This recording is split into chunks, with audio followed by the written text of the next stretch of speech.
So we're going to get this opportunity to, I just want to put out the helpful reminder that there are different parts of the brain that need to be exercised, not just the talking part, but also the creative part of us can express in ways that are healing as well. That's why we have this curriculum, these materials that work with art types of exercise. We call them the art exercises, the creative exercises, things that weave together different parts of us. So that's part of what we're going to be doing this afternoon, or right now before lunch.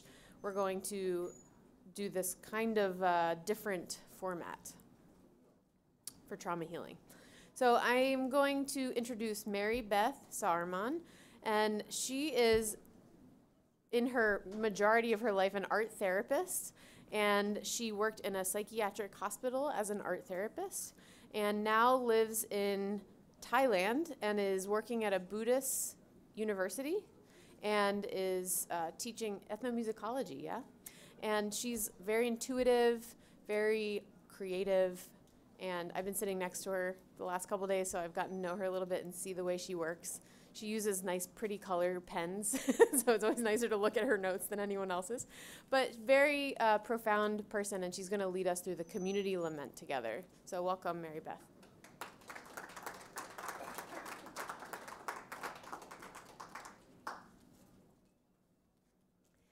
Thank you so much. It's been a joy to be together with you during this time, to be able to fellowship and learn more about your journeys in the process of bringing trauma healing in ministry to those with whom you work and care for. And in this time, I'm hoping that you will get a glimpse of how Todd, my husband, and myself have been using arts as a part of trauma healing in the process of working with people throughout Asia. So let me just start by sharing with you a glimpse of one workshop experience we had. And there were two elderly people who broke away from the group as they were working on creating songs. And these two elders from one language community, there were 7 different language communities there, these two elders started composing a lament. And I asked about the meaning of the lament. And here is what one of the younger people who was in front of me crying in hearing this lament told me. This is a song to these people's children. The two of them live as adults in their children's homes. There, these elders are beaten and abused by their own children every day. These are things that they cannot say directly in their culture. But if they sing it, their children will hear, neighbors will hear, and they will understand how to correct the problem. Here are some of the text of the song. The song says, I raised you, I fed you, I diapered you, I loved you.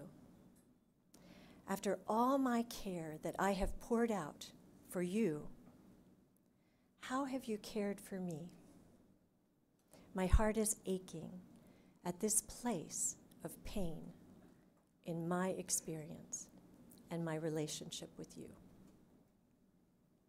That was their lament. It did cause those who were around them from their language group to cry, as I mentioned, but also there was action that was taken to move them towards healing and better care.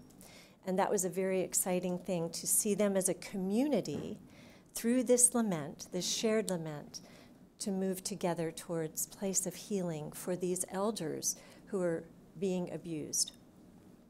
A third elder joined them not long afterwards, saying he also had experienced the same thing, and he joined in this lament when they shared it a little later in the workshop time. Well, as we look at laments, we think about what it is. Well, it's actually a socially constructed form for expressing grief or sorrow. How many of you have, in your sessions or leading sessions, how many of you have actually used community laments or individual laments? Yeah, great. So many of us. So we all could have stories and testimonies about how effective it can be for people to enter into an opportunity to lament and express this pain. The two kinds of laments that I've mostly seen are either individual or community laments.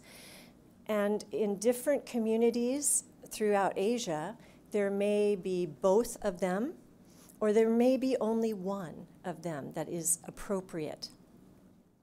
In some groups, for example, when the expressive form is really identified, that art form that is appropriate for them to lament,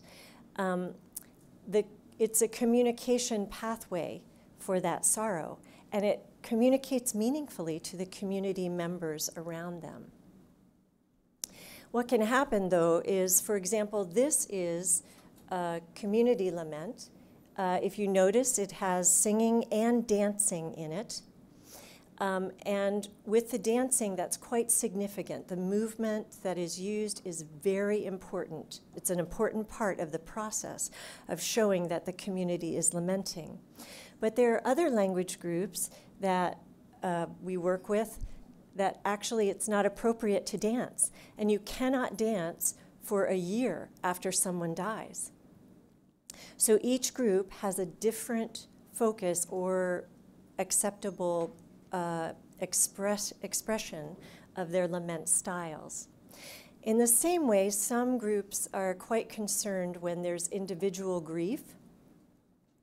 And if that is an individual lament, that might not be appropriate in some communities. In some, it may be very appropriate. Now look at this picture here.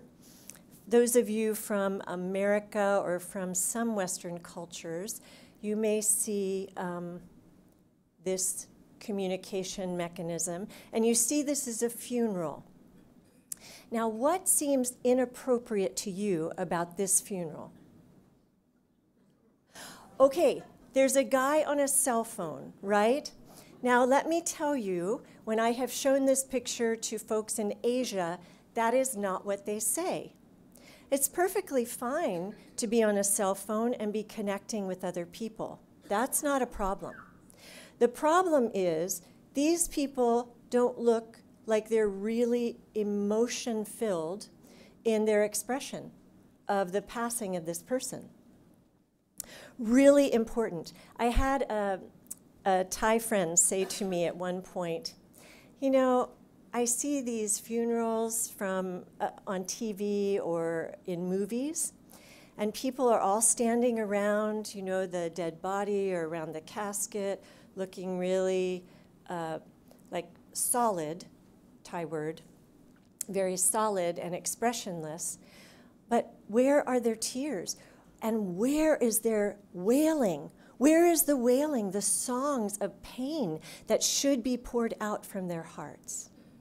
So when we think about this, we cannot judge one another for the ways that we express or don't express our pain. And when we're working in other cultures, we need to find out what are their mechanisms for expressing the deep, heartfelt pains that they carry.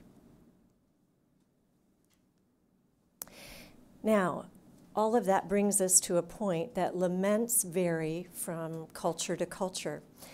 This woman, an elderly woman who I spent quite a bit of time with, she would watch her grandchildren for her children while they went out and worked in the fields. And she talked to me about the lamenting she does to express the grandchildren's tears. So when the grandchildren cry, here's what she says in song. This is a song style. You're crying because you're missing your mother and father.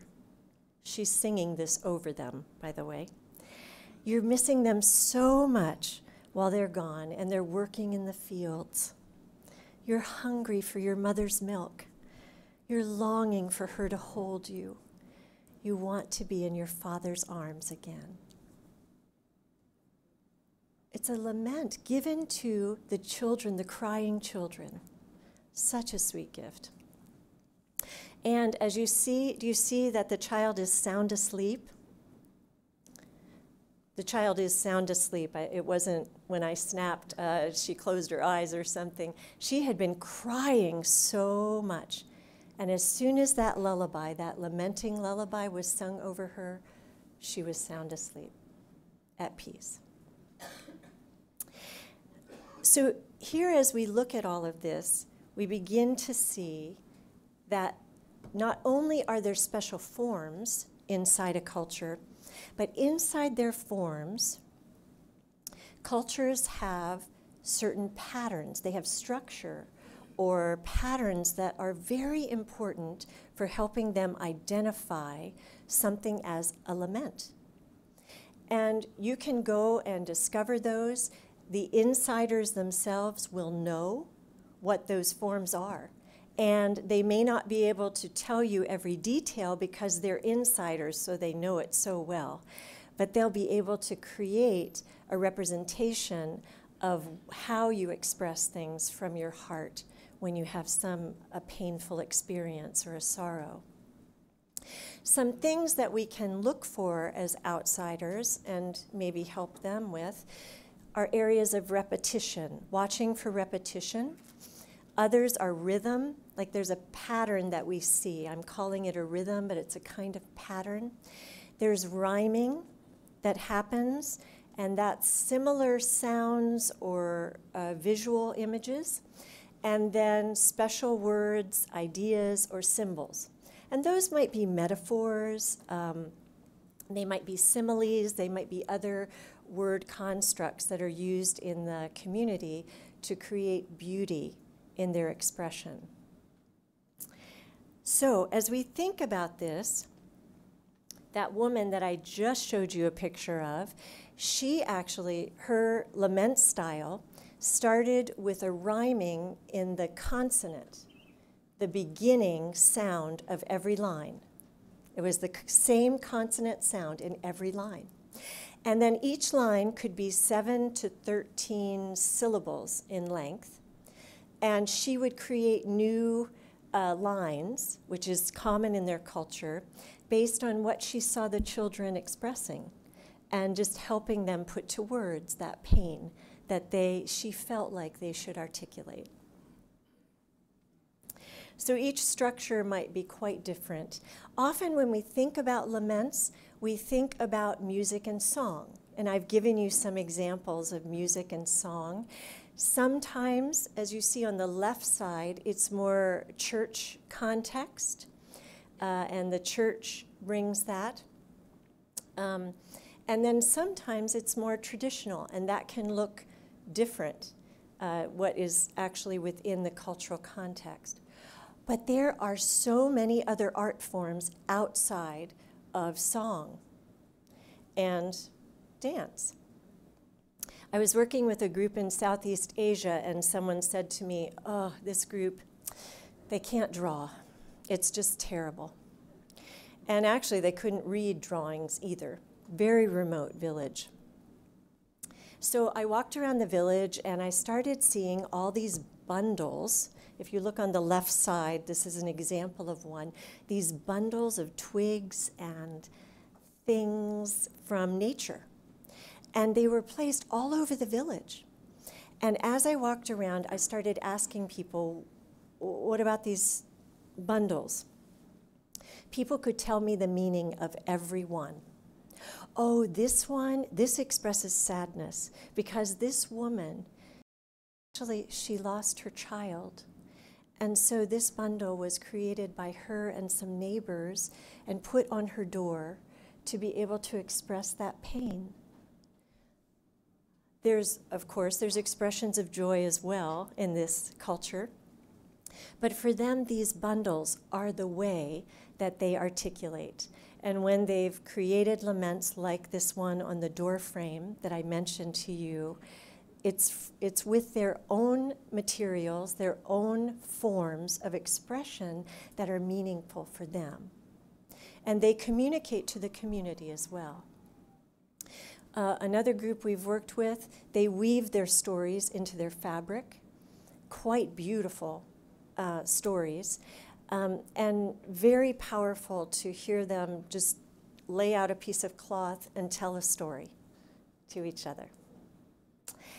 Then we also have groups where food is very important. And I will not tell you, do we have some people here who might agree? You might. Yeah, and food becomes a communication tool. I was just talking with a family who was hoping to marry their daughter to a wealthy person in our area. Very interesting.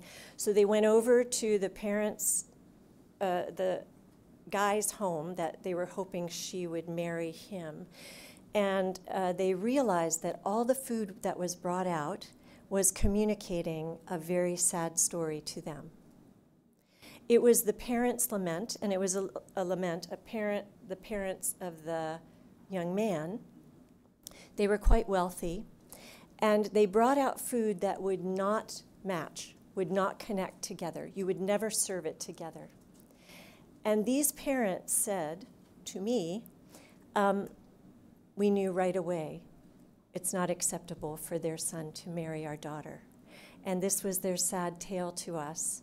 This was their lament of sadness to us, that in presenting these food combinations that could not go together, that our daughter could never go together with their son. So in every culture, there are these different mechanisms for lamenting. And so we want to watch for these because they will actually connect on deeper levels with people in powerful ways. I'm going to take you just for a minute to work with the Hmong, or to, I don't know, did you pack your bags? Are you ready to go? We'll go way up into the mountain region. They live on mountainside areas. And they have 12 stitches. Each stitch has meaning. Each combination of stitches has meaning. They tell a lot through their stitching. And they, as well as several other groups, have said to me, we women, we wear our art.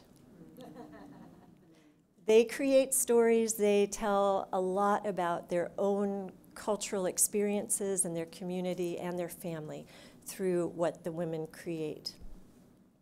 They have a funeral service. It's 3 days long, and in it there's dancing and a little bit of singing, but mostly this instrument is used. And with this instrument there is dance, and this is called a surrogate instrument, surrogate speech. So it speaks. They can hear it, and the Hmong can understand the meaning of everything that's said through this instrument. So this funeral service is a time when people come together and they grieve the loss of someone who died.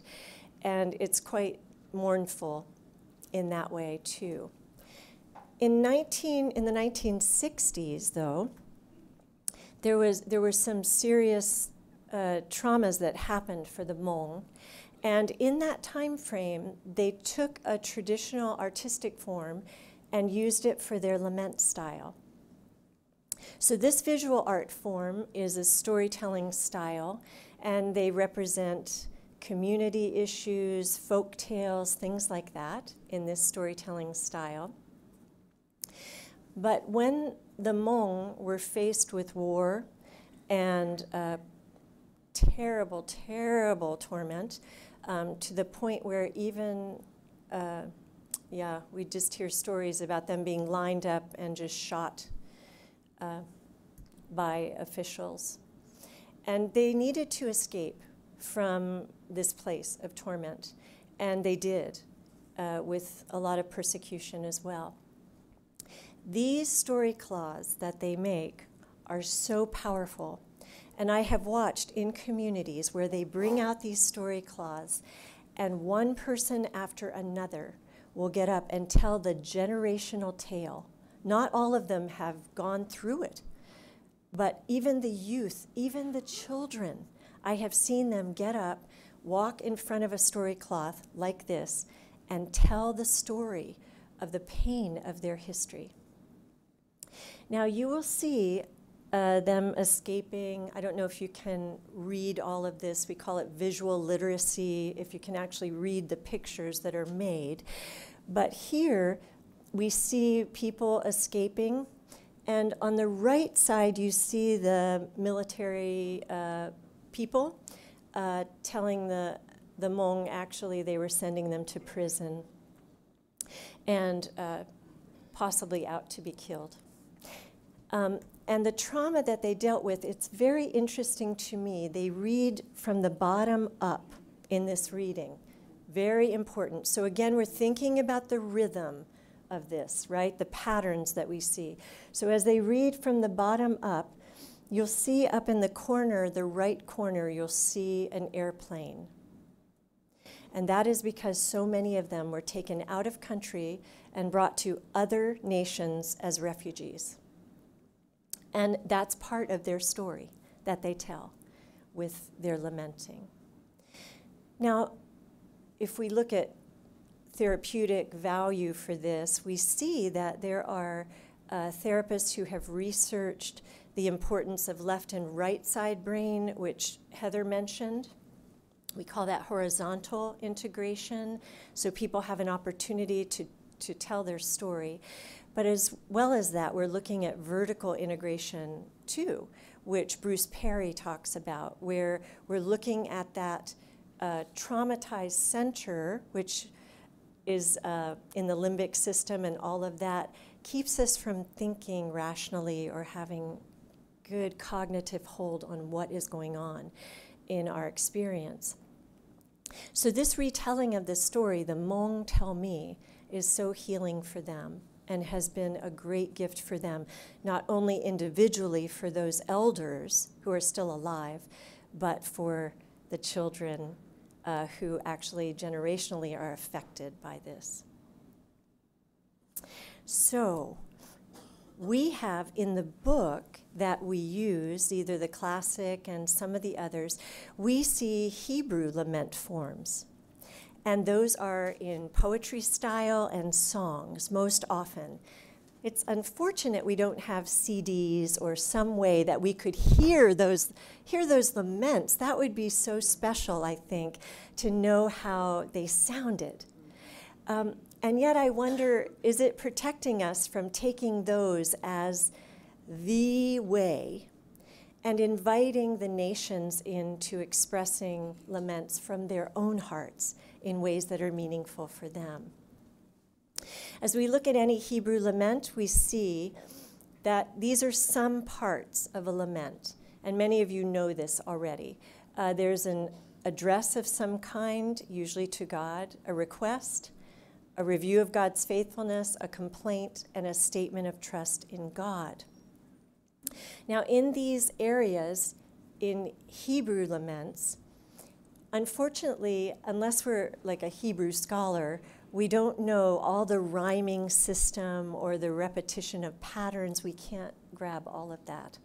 But we can see this structure as a common part of the 67 psalms that are laments. That's over half of the psalms that have a category that are laments. It's the largest section of the psalms for a topic. So what I'd like you to do right now, on your tables, you see there's Psalm 80 there. This is a community lament where the community has gathered. And I'd like you to take a few minutes and see if you can find some of these sections. within that lament. You can work together, help each other. I'm only going to give you about 5 minutes for that.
Okay, it's all right if you're not finished. You can complete this later.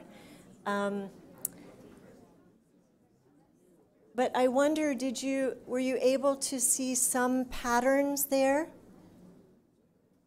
Did you find some patterns? Now, this is what I found. It may be different than what some of you found, and that's just fine, because we don't have the Hebrew version, and we don't really have Hebrew individuals to interview and find out how they really think about some of these lines. And we've come from translated material, which also can limit our ability to see things clearly. But these are some of what I noticed. And it's interesting to see how much overlap there is, back and forth, right? It's not just staying in one the whole time, not just addressing and then moving to request, but addressing and then request, and then reviewing God's faithfulness and back to addressing God. There's this fluidness in this particular form and format. Now, this helps us see one set of patterns. And in each of our cultures and experiences, we may have been aware of and exposed to lament styles or ways that we express grief or sadness. We may have our own way of doing that individually. But what I'd like you to do now is I'd like you to take just a few minutes and think for yourself about what expressive form would be meaningful for me for my own lament. What would that look like? What would it be like? Would I dance it? We have groups, actually in Southeast Asia, they have to dramatize their grief in community. That's how they do it.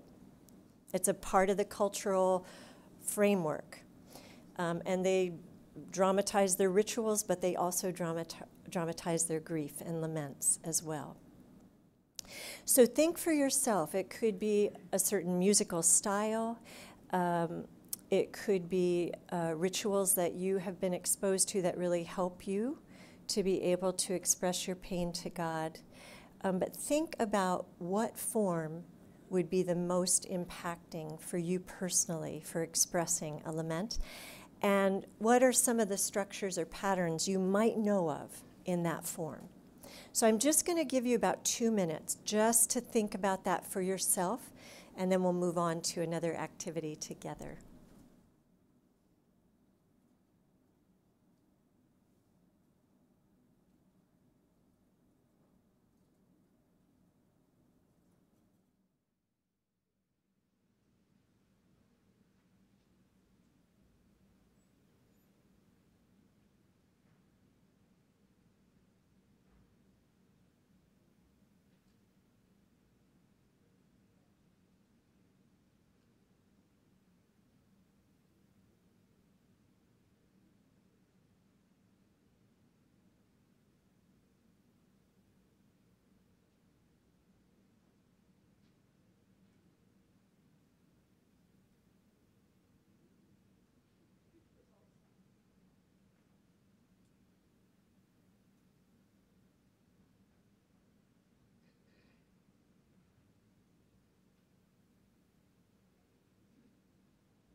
A little bit on your own lamenting style. And what I'd like you to do is to talk with others at your table.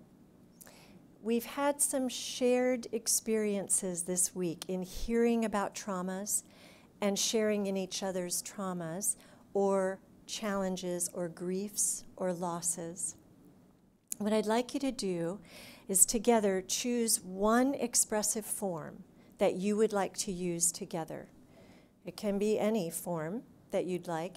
And if you feel like you cannot decide on one collectively, you can use this Hebrew lament form to create a poem if you want, or a song.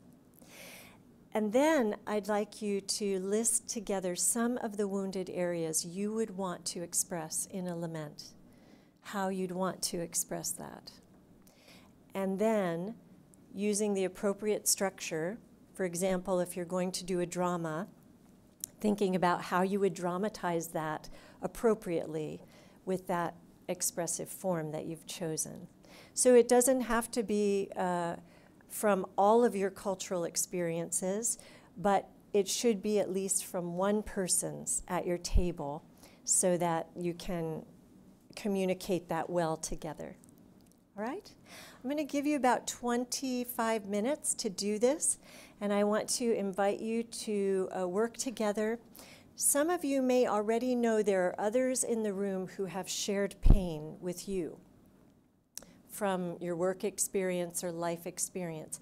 If you feel like it would be better for you to go and be with those people, you may do that as well, so that you can meet with someone who you feel can lament in the same style or from heart with you. Okay? Yeah. So go ahead. My husband Todd, who's over here on the side, and myself will be available, and we can help if you feel stuck in any way or have any questions. All right? Thank you. All right. I'll let you be free to start working. I do want to let you know, on your tables there are art supplies. If you decide you want to do a lament that you want to use a big sheet of paper for, you can pull one of the big sheets off of these paper holders. Flip charts. There it is. Thank you so much.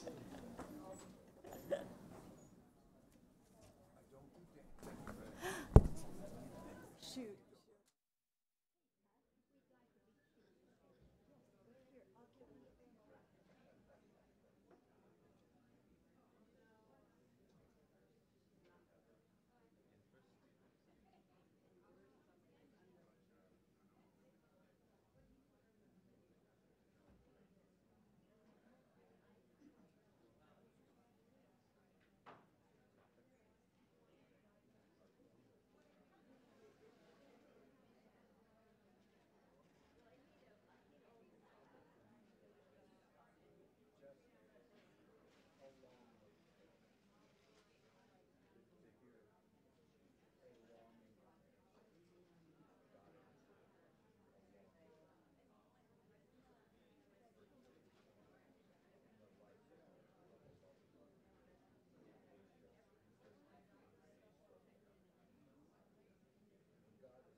I wonder if that two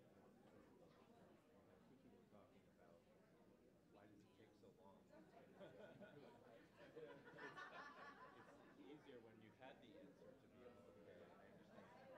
In a space where you don't have the answer, you don't know if it's going to be 10 years or 100.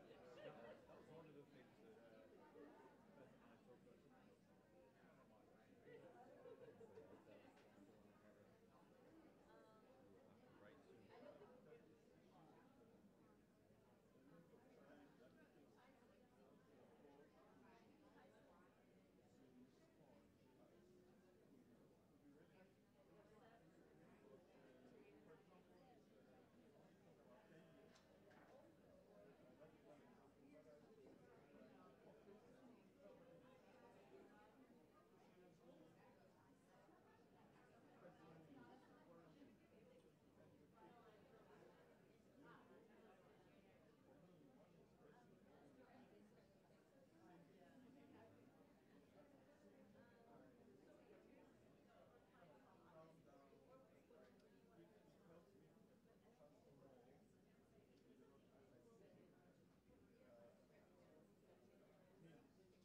So I want to invite you into creating together. If you're not already moving in that direction, just creating together, you'll have about 15 more minutes.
to take some time to share together.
All right, we're going to join together now as a larger group. So I'll call you back. And I know some of you are very anxious to share what you've created or what God's put on your heart. You do not have to share, just so you know. There's no pressure about it. But we want to give time for those folks who do want to share with us. I would encourage you to come up front to share with the larger group, and we have some mics as well to help if there are several folks. All right? Okay, so let's just come back together. I know. It's so exciting. We're having so much fun. You share? Okay. All right. All right, so let's come back together. Our first table group is going to share with us what they created, and I'll just ask you to stop discussing what you're planning to do and just listen to this particular group and what they want to share, what they created. All right? Thank you. So our group talked about the feeling of hopelessness in terms of heart wounds and the things that we have seen in the various contexts that we've been in. And so each one of us took a piece of that, and we put together a quilt. So this is our quilt. So we've talked about generational trauma and the things that can occur in that, the brokenness, the suffering. We've talked about the world and how God is crying over what occurs around the world when we look at war and the violence and suffering that comes with that. We've talked about joblessness and looking at men who are not able to provide for their families and the challenges that come from that in terms of addiction and gangs and different activities. And we've talked about being alone in the world, surrounded by people, but feeling like we're all alone. We looked at children and the things that occur for them, feeling displaced or abandoned, rejected. And just, again, looking at the suffering that occurs in the center and all the effects that spread out outside of that. Do you guys have anything else to add? Okay. Thank you. Thank you. Todd and I worked with deaf this past year, very special opportunity working with the deaf community. They have a whole rhyming system that's all with hand shapes. But one thing that they do when they're thanking others for sharing something very deep is they go like this. So just so you know, if you want to, instead of, you can clap, that's fine. But if you want to show gratitude for just the depth of the emotion that was shared in that, you can just do this. All right? Okay, who else would like to share? Here they come. All right.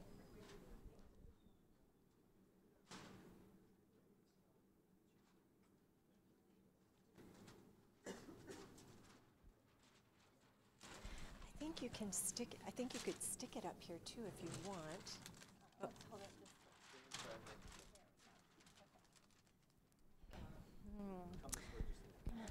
This way? Okay, come over here. Okay.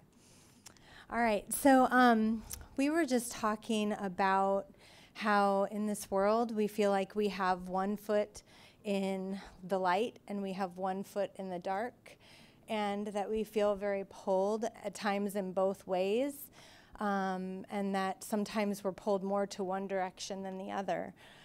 So this represents our little self being halfway in the light and halfway in the dark. On this side, we have chains that are binding our man, and we have tears, we have sadness, we have storms that are very violent, we have broken hearts, we have shame, darkness, death, danger. We aren't allowed to go, we feel stuck, closed doors. We have a bird that is not allowed to fly, that is in a cage. Here we have a bird that is free to fly. We have celebration. We have sunshine with light. We have warmth. We have love. We have God's word. We have, again, light. We have growth and beauty. And we have open doors. We have happiness and joy. We have open roads, and we are free to travel where we want to go. And we have, we live in this constant tension. We feel that oftentimes we focus on one and not the other, and it's hard to be present. But in moving forward, she asked us to think about what it is to be moving forward, thinking about, as much as that's a very hard place to be, how we can see God in different ways, because we have to live in both ways, and that there's actually a beauty in living with a foot in both sides of that world. So that's it.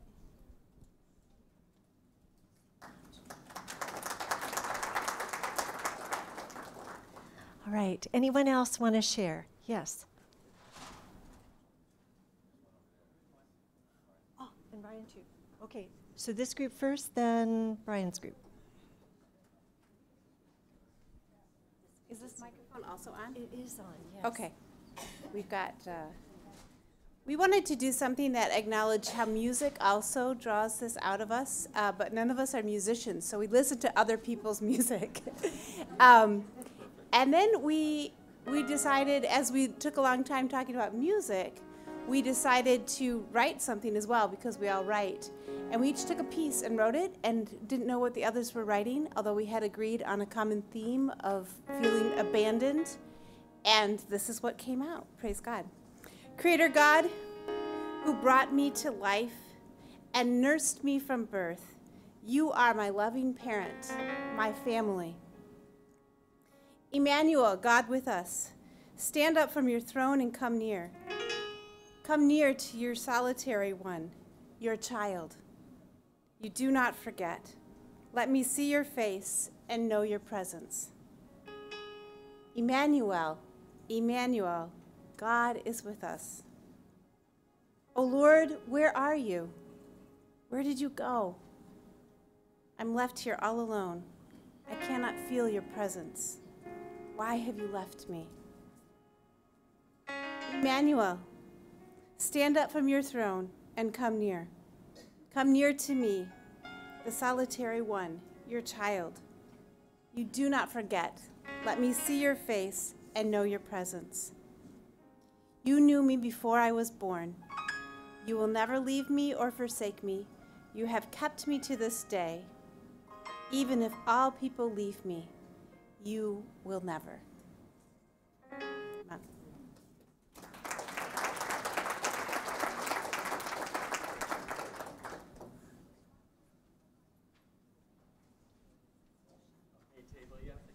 All right, thank you so much. Brian is calling his table to My table. come up here. My people, my peeps. We took it as each one was to write one phrase of complaint and then one phrase of whatever other part they wanted of the lament. And so it kind of all started coming together, and then we wanted a melody, but they looked at me, and so what I decided is I would do this in the Tamang song style, which is Tamang are the people group that we helped with the translation on. They live in Nepal. There's about 1 million of them. So it's a sort of a start and stop kind of thing. So here we go. I'm going to try. Oh Lord, who says I love you? What were you thinking? Taking them away. I needed more time with them. Why, dear Lord, would you take someone so close to me? Why didn't you answer my prayer request in my favor? Help me understand why I've suffered such a loss. Why didn't you close your ears to our pleading? O God of mystery, God of time, you hold all things together. Let me feel, see, and hear the love you have for me. You have been our fortress and help. I turn to you, O Lord, when I have no hope. Give me peace, joy, and trust again in the midst of all this.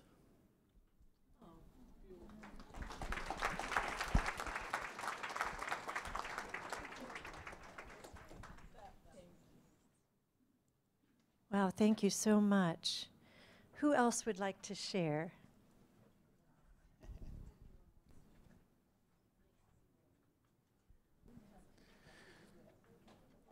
So we had several different things at our table, and we're going to share some of those. The first is just an image that means, I don't know, it's representative of trauma and pain, and especially as we think of it in terms of war as well, because on the right it is torn like a flag that has seen a lot of storms and battle, and yeah, I don't know, it's an image that means a lot to me. Turn and blood coming from teared heart. And we also talked at our table about Christians that are persecuted all over the world or have been persecuted. And we had an analogy that Jesus was the first one who was persecuted so much. And as I shared yesterday, my country had been persecuted for 70 years.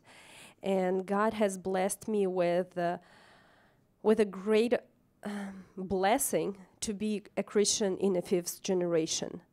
And we never had a gap in between all of my generations. So we all were Christians. Most of my fathers, my grandfathers and relatives were even pastors in those difficult times. So a lot of the persecution I felt even on myself and on the stories like Hebrew people were sharing from generation to generation to generation. And that's how I feel like to be a Christian that came out from Soviet Union times. And the interesting thing about us being Christians, I shared at the table that Christians being persecuted in our countries, they never asked to be taken out of these circumstances. They asked to grow in these circumstances closer to God, and for God to be in the midst of all this darkness with them. So we wrote prayer like this too. Oh Lord, how long will you what is that word? Leave me. How long? I forgot that word in English. Okay, sorry guys, once again. Sorry, because I have this in Russian here. I'm trying a few words in English, so chance number 2. Oh Lord, how long will you leave me? Oh Lord, how long will we be persecuted? How long will we be forgotten by you forever? How long will you hide your face from me? Oh Lord, help us to be strong. Help us to go through these circumstances. We do not ask you to deliver us from there, but we want you to be in the midst of this with us. We ask you through these circumstances to bring closer to you, because you are our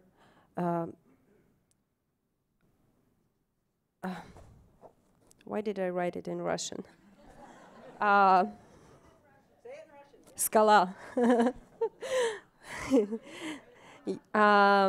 Because you are our skala. Okay. And please bring us closer to you.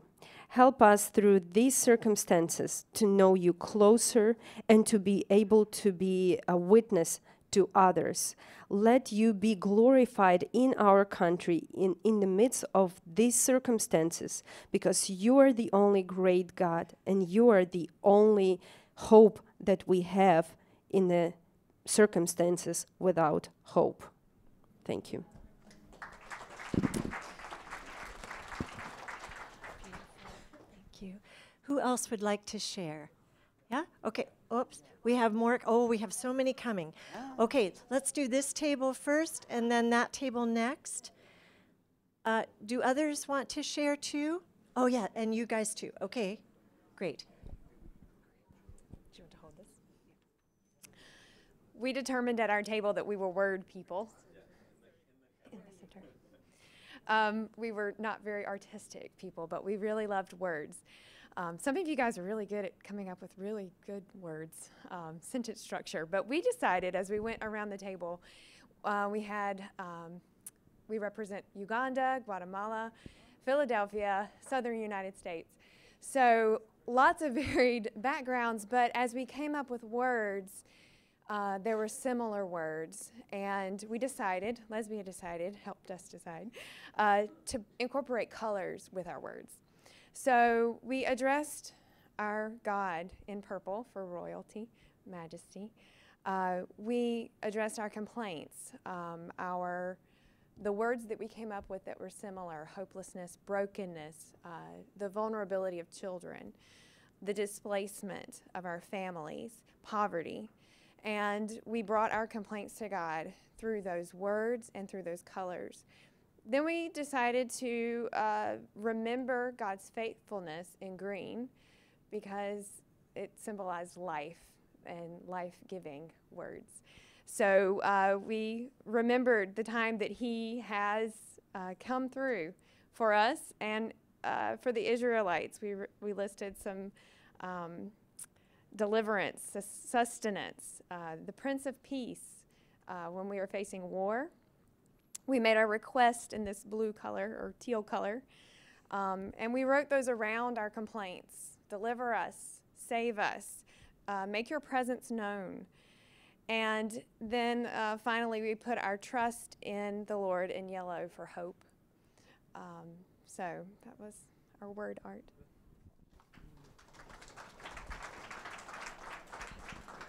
Okay, next group. Mark. Oh, Mark also? Oh, okay, Mark is next. All right, need this. Oh, okay. Our group laments for domestic abuse within the church. Let me just show you, to explain what is at the rear, at the back of the room. Church, where we see light and we see joy, we see music. But in reality, what it's covering is a darker picture where there is pain. And in fact, within that, it's very difficult to read the word pain because it can't be seen so often. But our hope and our desire and our call to God within our lament is to a different place. It's not the same color as the first picture. We're not necessarily going to be going back to what was, but rather to a new place, a different place. Red is a color that represents the sacrificial blood of Christ that brings righteousness, reconciliation, and healing. And red is a color that represents a new dawn. But also there's a very large question mark there because we're crying out to God saying, what is that way forward? What are you doing here, God? What must we do? And how can we be part of it? Beautiful. Thank you. Thank you, Mark. All right, next group to share.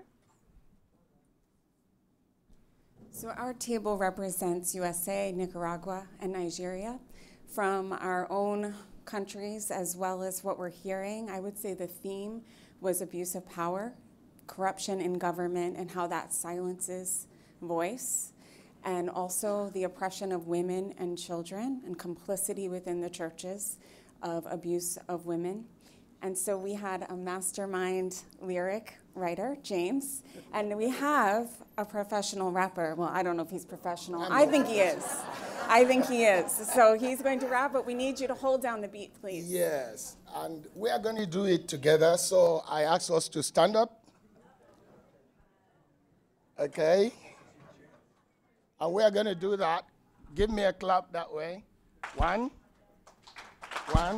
yeah, one. Okay. That's the rhythm now. No, you're getting too fast. Do it. Da da da da da da. Da da da da da da da da. Da da da da da da. Da da da da da da da.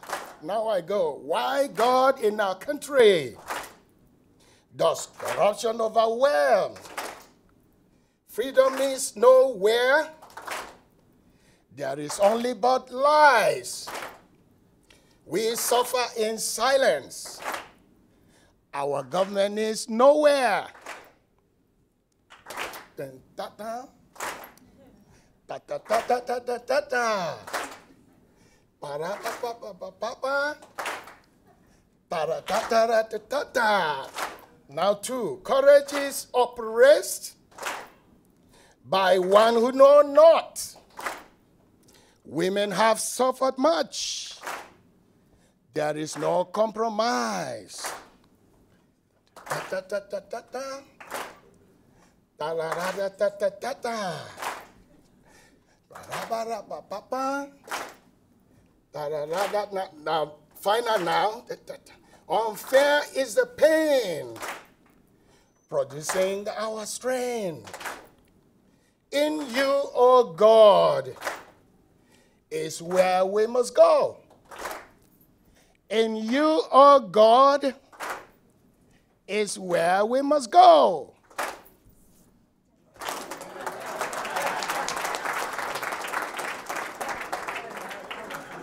Thank you, Mark.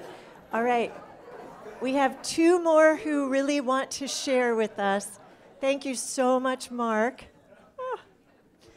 Boy, the talent in this room is just awesome, you guys. Well, so Esther will share with us now. Thank you. Another up? No. This is a lament for the countries that are experiencing war, a lot of killings, a lot of injustice. So our lament to the Lord is, my Father in heaven, for how long shall we see dead bodies of our beloved people laid down, killed before us, our properties destroyed, our farms destroyed, our cattle killed, people forced to kill their beloved ones. Many of them wish they never did this. Women are raped, wells are poisoned, children are destroyed of their childhood, left as orphaned. They have to take care of their young ones. Lord, for how long? Dear God, heal us from these nightmares, the images and memories of pain. Help us start all over again. Pour out your grace to be able to forgive these that have hurt us so much. Lord, take care of the children that have lost their childhood. For how long shall we sing and dance, but sing songs of pain, dances of pain, tying our stomachs so tight because we are too weak to hold ourselves up. Father, for how long?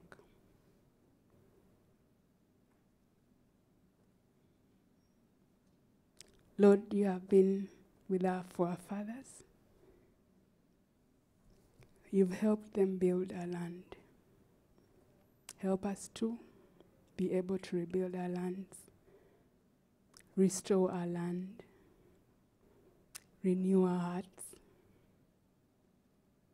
Help us be fertile ground for your word. Because the pain we've had is too much, that we cannot be able to listen and to your word and be able to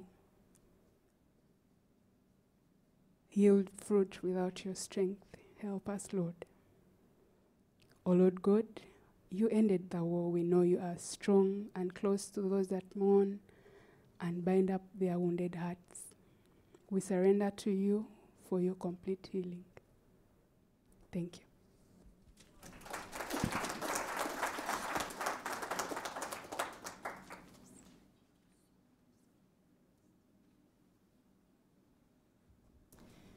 All right, this is the last sharing before we go to lunch. After they share, I'm going to ask you to turn at your tables and at least one person just to pray and close your time of sharing and lamenting together.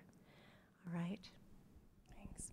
Well, our table did something a little different. We created a sculpture, and we realized that despite lots of cultural, geographic differences, the one thing that we wanted to lament was the lack of lament that happens in our culture. So as we talked about it, we had an image of blood. And when blood is lacking oxygen, whether it's being blocked or something is preventing oxygen from happening, it turns blue. So on the outside, we had blue representing what happens when you don't lament. But our bodies and ourselves find ways of releasing our trauma, and that can happen through really unhealthy ways, like violence and abuse. We see it in some of the theological expressions, if God wills or it is well, which are true, but not necessarily encompassing our full truth. And then we made this red represents what happens when oxygen enters our blood. It changes color. And like lament is almost a freeing, a releasing, and allowing oxygen to come into our bodies and to our souls. It creates a change of color, and it creates an openness. So we have kind of a representation of openness. Both your eyes are open and your mouth is open. Thank you. Wow. I wish we had time to hear from each one of us. And I'm sorry that we didn't get to hear from others who also prepared a lament to share. What I'd like you to do just for a couple minutes at your table, I'd like you to turn back and in your group together, just pray. One person can pray just to close this time, thinking about the lamenting you've done, what you've offered to God, and how you want to move forward before His throne and into this day.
Lord, thank you so much for the gift of community.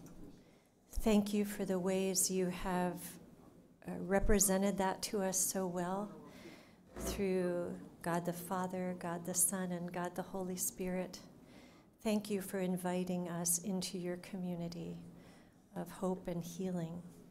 But Lord, thank you for hearing our pains and for receiving those, for the pain that we bear in this earthly world, for the challenges that we face. And Lord, for these laments, as we offer them up to you on this holy ground, as we've shared our struggles and challenges, please meet us in this day. Meet us in these areas of struggle and pain and those we continue to face. Thank you that you promise to turn to us and hear our cries. Thank you that you are Emmanuel, God with us. And even in the midst of those words of truth, thank you that you allow us to be real with our feelings and to express the pain and struggle that we have in this life. We're so grateful, Lord, for this process of being together in community and bringing these areas of pain before you. We pray that as you meet us in this day, that all that we do will not only glorify you, but that we will not miss sight of your presence with us and all the ways that you want to speak to us and care for us and minister to us in this day. Thank you, Father God, through Jesus Christ. Amen. Thank you so much. Thank you. Thank you, Mary Beth, for leading us in this and reminding us the value of community lament. It's time for lunch, but there's some really important instructions first. Even though these doors are really close and the food is just on the other side, we're asking you not to exit that way. We're asking you to exit through these doors so that you can form the line this way and go this way. Gluten-free will be on the end there as well. So let's try to respect that and go through this. There are 3 different lunch opportunities. The food is all there, so you have to do that. But the 3 opportunities are this. In the back corner here, people who are interested in bringing trauma healing in military context, military ministries, you can find space back here with Stacy and Pat and others who are doing that. For those who are interested in trauma healing in U.S. context, the U.S. context is like a baby in comparison to some of your programs. And so there will be people here by registration to take you down the long hall to Bethany Boardroom. So grab your food there and go down there. And for my students, the GTRI, those who are in that, we'll go back downstairs to Jerusalem. SIL, we're in Galilee. SIL will be in Galilee. And those of you on live stream, eat your food as well.